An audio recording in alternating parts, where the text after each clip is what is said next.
I have to do that. That's part of my morning routine. I just wake up out of bed and say that.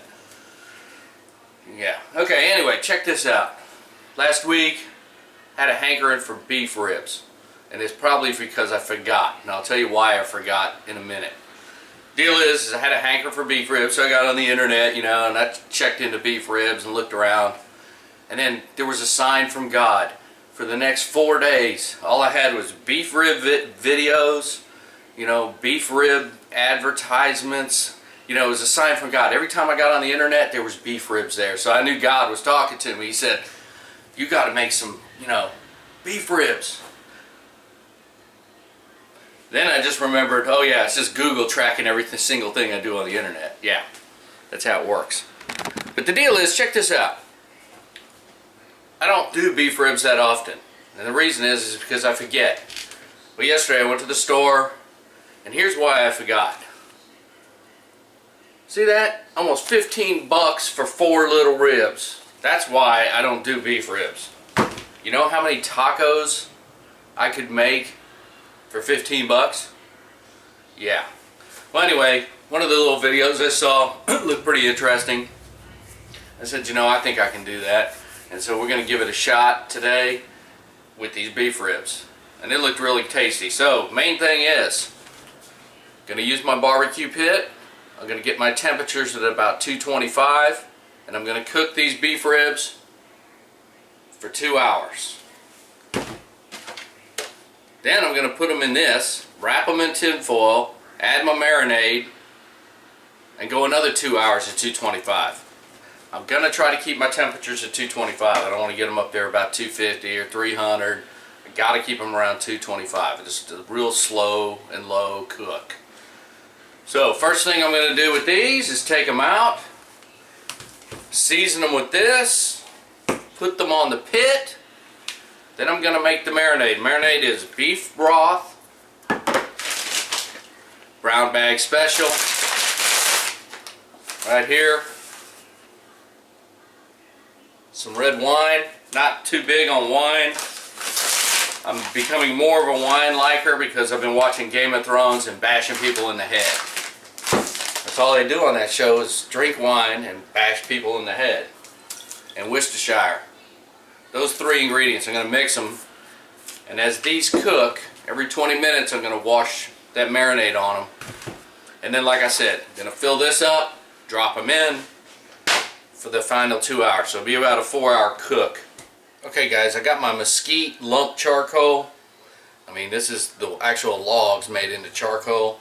I love this, you know, that wood for smoke. But anyway, here's the beef rib. Some people take this piece of fat off the top.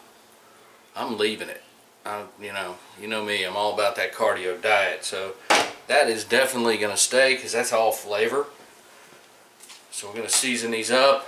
The fire just started up, so in about 20 minutes or so, when that temperature gets right, we're going to drop these on. Pretty easy. Just give it a heavy dose of the goodness. Right there.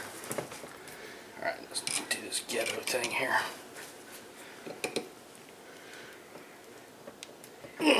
You do have to tell them that it was your wife's idea. Yeah.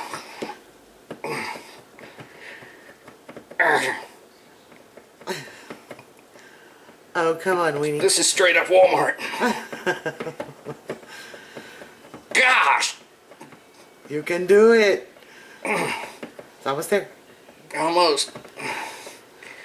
Jeez. It's out. Ah, got it.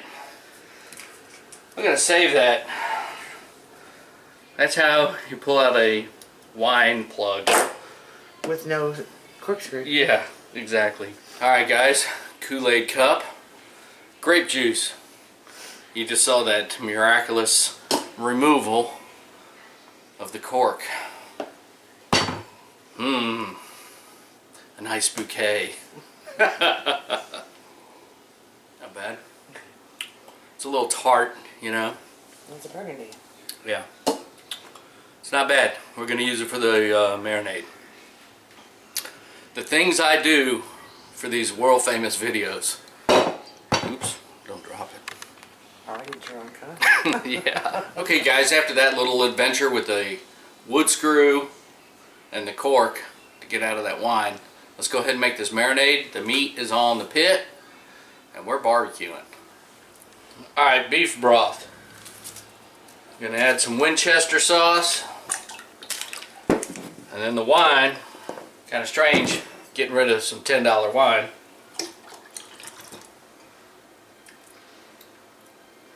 That's good. That is actually good. The beef broth cuts the, I guess, the acidity of this wine. And this is what we're going to paint them beef ribs with and use as a marinade. I also have another special surprise. I got some big old mushrooms. I can't remember the damn name of them. Okay guys, it's been 30 minutes or so, 30-40 minutes. I'm going to go ahead and give these ribs a blast. Let's see what they look like.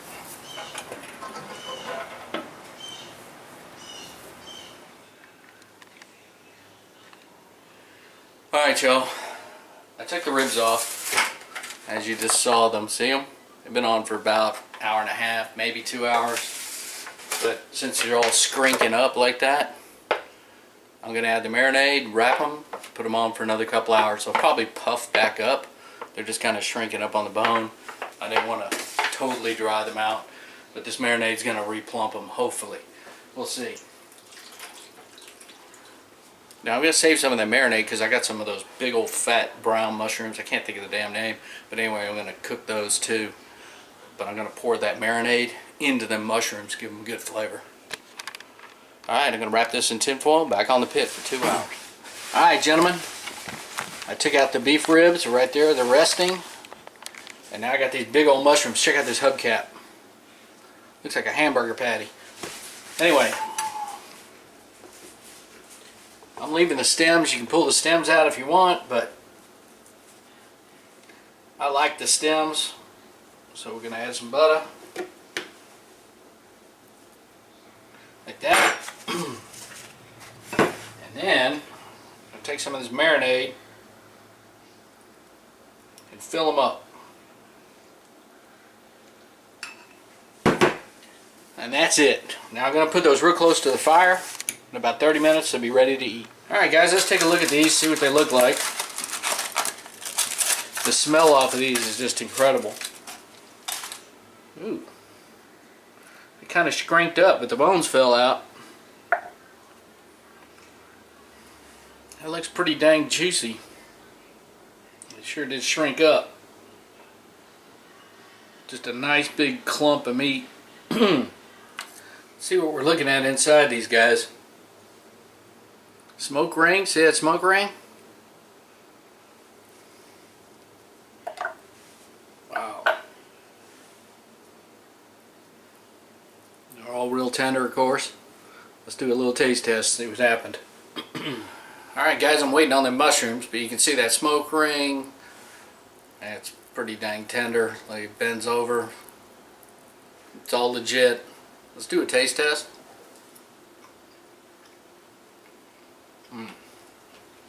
That is tasty. Wow, that is real tasty. I gotta find some Fred Flintstone beef ribs next time. Those are all pretty small. For 15 bucks though, you know, if you got a hot date or something you really want to impress her, that might be the way to go. Man, that's tasty. Anyway, gonna go ahead and get my mushrooms, put a plate together, eat my dinner. I've been working pretty hard today, going to get all the material, rebuild the fence tomorrow. And that's some beef ribs. They are tasty, but they are expensive. But I'm going to have to see if I can get some Fred Flintstone jobs if I really want to do it right, you know, feed a lot of people or something. But it's just too expensive. But you saw the bones fell out of it. Of course, you know, you're kind of boiling it when you put it on there in that sealed container. But I have no complaints. The flavor on that, rock solid. Okay, check out the Hog Zone channel. Check out Deep Fried King channel, which is this one. Hit like, hit subscribe. Go on Instagram, hit the Hog Zone. I'm going to pop up. And if you get on Facebook, just type the Hog Zone. You're going to find me there too. Kind of worldwide. Alright guys, appreciate you watching. And that's some beef ribs, how I do it. Thanks. Well, since I had some wine left over,